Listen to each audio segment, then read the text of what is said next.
Time for another tale of Private Sam Watkins of the 1st Tennessee Infantry. It was 1863. Sam was in Chattanooga preparing for the arrival of Grant's army. That included fortifying Lookout Mountain. Sam tells us, "About this time my father paid me a visit. Rations were mighty scarce. I was mighty glad to see him, but ashamed to let him know how poorly off for something to eat we were. We were living on parched corn.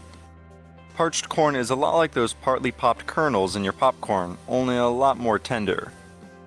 It's easy to make. Just take dried corn kernels and roast them over a fire. Oh, and corn was a lot better in those days." Anyway, Sam wanted to give his father a good dinner, so he took him over to the colonel's tent. "Colonel Field, I desire to introduce you to my father, and as rations are a little short in my mess, I thought you might have a little better, and could give him a good dinner." "Yes," says Colonel Field, "I am glad to make the acquaintance of your father, and will be glad to divide my rations with him.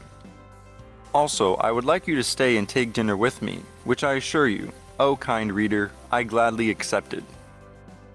So there they were in the Confederate Colonel Field's tent, Sam eager for a good meal.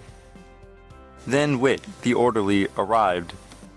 Whit came in with a frying pan of parched corn and dumped it on an old oil cloth and said, "Dinner is ready." That was all he had. He was living like ourselves, on parched corn. Produced by UltimateFlags.com.